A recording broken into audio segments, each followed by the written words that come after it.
TJ, do you believe that, Fluffy, the reason why he lost is he couldn't get off on his game against Strickland, and Strickland's striking was just too much for him? It beat him down. It wore him down with the jab. I think Strickland's takedown defense his takedown defense is really good. But he just let him use his jab. Like, you're going into a fight, a guy that's going to throw endless jabs. Like, that. So why would you not go in there knowing how to counter, how to split, how to, dig him to the body?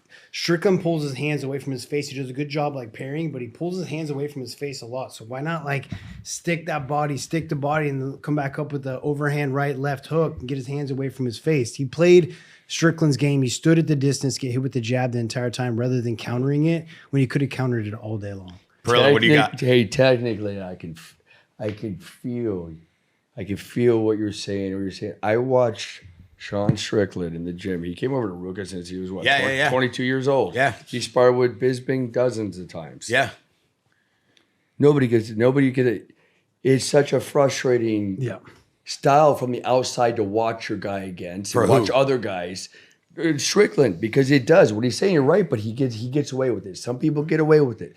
Some people just understand he has such a good control of distance and a good read and good eyes, like we're talking about. He reads stuff so well. Strickland is a bright fighter, man, and he's got good eyes. He's got good gifted stuff. He's got good reflexes. Nobody got the better of Strickland over there.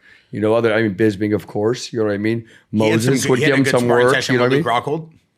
Yeah, he did. You were there, yeah. They almost fought in the parking lot that day. They kind of did, but I'll give fairness to Luke. Luke was out of shape.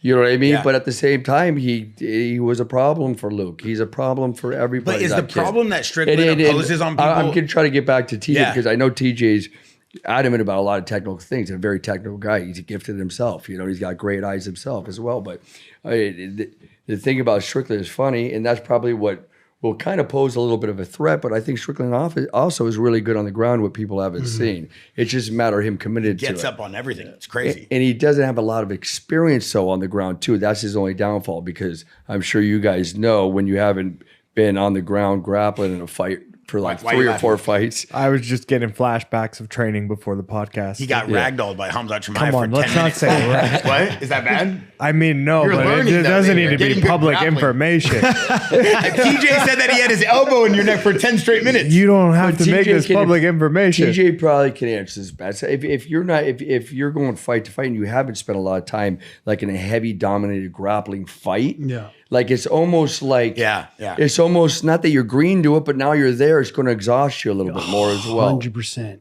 Well, I mean, you can't say it better than that. If you're not used to the grappling aspect, it's going to make you tired. If you're a guy striking all camp, even if you're great at it, and that's why during my fight camps, when I knew I was fighting for a world title, I would train every aspect. That twice a week, I would go do jiu-jitsu and MMA grappling. Even though I didn't even have a plan to get there, it's if we do get there, I'm going to have the cardio for it. I'm going to have the position. I'm going to have the technique. If you don't use it, you will lose it for sure. And you almost have to use it in the fight too. If it's part of your game, I mean, because if you go a lot of fights without grappling, that's what I'm saying. Even if you're doing it in the gym, that's what I'm saying. But you would always mix it up anyways. That was you got that. Listen to you now talk about it. You know what I mean? It's a computer in there for you. And at the end of the day, you'd still mix up a fight. So you weren't getting, you'd wear and tear. If you felt like they had a problem if you felt like they had something to give you on their feet a little bit, you're definitely going to take them down a little bit. And you're going to tire them out and then let them up a little bit. And that's smart MMA, right? Yeah, it's very smart. But in today's time, I feel like not everybody has that ability, though, Barrett. In all honesty, we can say what he needs to do, but can he do that? That guy, you can. Great point, coach. You can, but can he? Great point. And that's what's important about knowing your fighter as well. When you go in there with, you got to know his strengths, his weakness, how far he can extend himself. Now, if you try to extend him in an area that he can't extend himself at, you're going to have a fucking problem now, aren't you? Yeah.